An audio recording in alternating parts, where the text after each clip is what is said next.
Quem tem uma casa em ruínas abandonada no centro da cidade não tem direito a ter o IMI reduzido da mesma forma que quem tem uma casa bem mantida, uma casa que cumpre as regras. Portanto, tem que haver uma distinção, como havia anteriormente, e essa distinção tinha que ser aprovada aqui.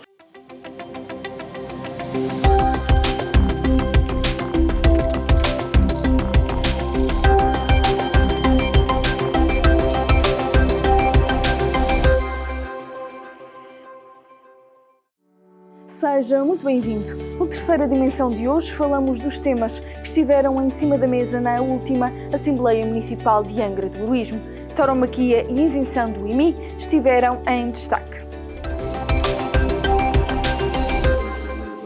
O voto de protesto do Partido Socialista pela isenção do imposto municipal sobre os imóveis na zona classificada como Património Mundial pela Unesco foi assunto em cima da mesa na Assembleia Municipal de Angra do Heroísmo. As opiniões dividiram-se e o voto foi aprovado pela maioria socialista, voltando a autarquia a ter capacidade de decidir sobre esta matéria. Tem a ver com um princípio que para mim é extremamente importante, que é o princípio da igualdade. Há pessoas que estão sujeitas às mesmas regras, que têm comportamentos diferentes e que deviam ter também resultados diferentes. Deveria ser a Assembleia Municipal a fixar, no caso concreto, para os imóveis, se estão bem mantidos, se não estão bem mantidos, cumprem, se não cumprem, as isenções ou não isenções, ou até o que vinha a vigorar até agora, as majorações. Quem tem uma casa em ruínas abandonada no centro da cidade não tem direito a ter o IMI reduzido da mesma forma que quem tem uma casa bem mantida, uma casa que cumpre as regras. Portanto, tem que haver uma distinção, como havia anteriormente, e essa distinção tinha que ser aprovada aqui. A Assembleia da República não retirou nenhuma competência à Câmara Municipal de Angra, porque também não foi a Câmara Municipal de Angra que declarou o centro como património mundial. Foi a Unesco, através da legislação nacional, etc. A legislação fiscal que estabelece o IMI também não é municipal. Dentro das competências do município existem atribuições no âmbito do IMI, mas é tudo do âmbito da Assembleia da República. Portanto, a Assembleia da República o que fez foi usar as suas competências para isentar algo que é a classificação de património, a zona classificada como património mundial de IMI. Me parece que falta aqui, hoje em dia, se calhar, é um maior rigor e um maior controle sobre algumas dissonâncias arquitetónicas, mas a isenção do IMI continua a ser justificada e justificável na medida em que esta classificação de património é algo fora do âmbito municipal, maior que o próprio município, e o órgão próprio que devia isentar foi quem o fez. O Partido Socialista, pelos vistos, não quer de modo algum que os cidadãos que moram nos centros históricos classificados e que estão vinculados e obrigados ao cumprimento de um conjunto de regras inerentes à classificação de património mundial, não estamos a falar de um assunto concelhio, a classificação de património mundial do centro histórico de Angra, o Partido Socialista não quer que esses cidadãos, ao abrigo de uma decisão transitada em julgado por tribunais nacionais e dentro daquilo que é a separação entre o poder político e o poder judicial, o Partido Socialista apresenta aqui um voto de protesto contra uma decisão de aplicação dessa isenção de IMI nos centros históricos, porque quer que essas pessoas continuem a pagar impostos, independentemente de terem um conjunto de agravantes e dificuldades inerentes à classificação das suas propriedades, das suas moradias, independentemente delas serem casas de maior valor ou de mais humildes, mas localizadas no centro histórico. Essa questão do IMI não altera em nada aquilo que foi decidido em termos nacionais. Foi na prática, uma posição que o Partido Socialista quis deixar, reconhecendo o valor do nosso centro histórico, reconhecendo o património cultural do nosso centro histórico, destacar de que a competência sobre essa gestão do IMI, do nosso ponto de vista, deveria manter-se com a Câmara na definição de uma política diferenciadora, eventualmente privilegiando e isentando as pessoas que residem no centro histórico e usando o IMI como uma ferramenta para que os moradores nessas zonas possam cumprir com o zelo pelas habitações,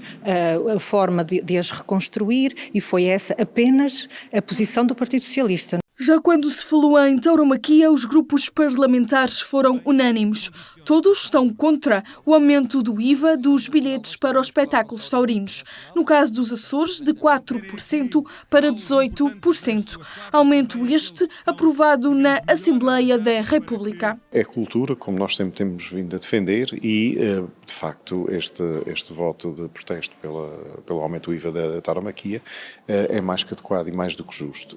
A situação que se tem vindo a fazer é, apertando por um lado, apertando por outro, com a idade, está-se a fazer de facto um cerco injustificável à tauromaquia, uma perseguição cultural àquilo que é identitário, que faz parte da nossa identidade, do nosso ser, não só enquanto xeirenses ou açorianos, mas também enquanto portugueses, que está bastante enraizado no país todo, e que não se justifica de forma alguma haver uma censura cultural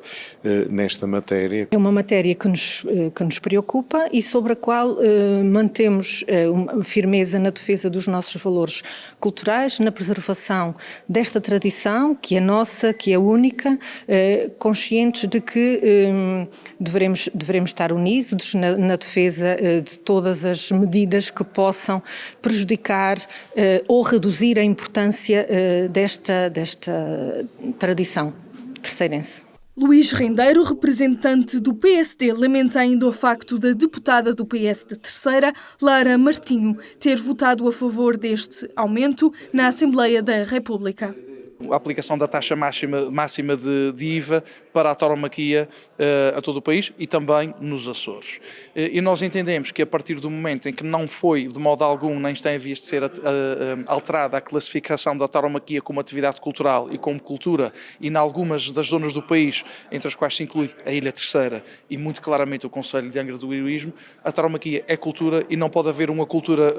acessível para uns e uma cultura penalizada por impostos para outros. Nesse sentido, registou-se a união de posições nesta Assembleia Municipal com a aprovação por unanimidade de um voto de protesto contra essa decisão da Assembleia da República, lamentando nós que a deputada da Ilha Terceira, eleita pelo Partido Socialista na República, a doutora Lara Martinho, tenha votado ao lado do seu grupo parlamentar no agravamento dos impostos que se refletem também na sua terra e na Ilha Terceira, quanto à penalização em sede de IVA das atividades taurinas. No que toca a esta matéria, o autarca Álamo de Menezes diz que não vão desistir. Bom, a partir daqui a questão do IVA, obviamente que voltará ao debate no próximo orçamento, portanto esta não é tal qual como a questão do IMI, esta não é uma questão fechada e nós obviamente não desistimos dessas questões, mas há outras questões que começam a surgir e que têm a ver com a idade de acesso aos espetáculos e questões semelhantes que podem e devem ser também resolvidas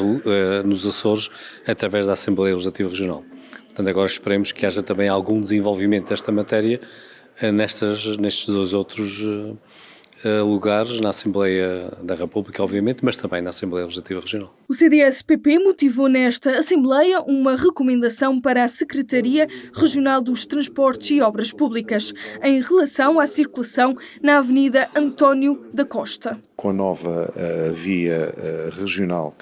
que foi construída há pouco tempo, a Avenida da Costa, e que atravessa uma zona que antes era um bairro residencial, tem cruzamentos que não estão devidamente acautelados em termos de visibilidade, tem um conjunto de problemas, a sinalética horizontal e vertical não está ainda mudada, há placas que indicam um caminho que leva os condutores por sentidos proibidos. Faz falta um semáforo na localização onde há poucos dias ocorreu um acidente e se calhar em alguns outros sítios outras medidas cautelares para impedir que hajam acidentes em sítios onde não há visibilidade e faz muita falta também, que consta da nossa proposta que foi aprovada por unanimidade, iluminação no novo troço. Nesta Assembleia foi ainda dito pelo presidente do município de Angra do Heroísmo que o palco elevatório da Praça Velha deverá ser inaugurado nas comemorações do 25 de abril. A primeira Assembleia Municipal de 2020 em destaque no programa de hoje. O Terceira Dimensão regressa amanhã. Até lá!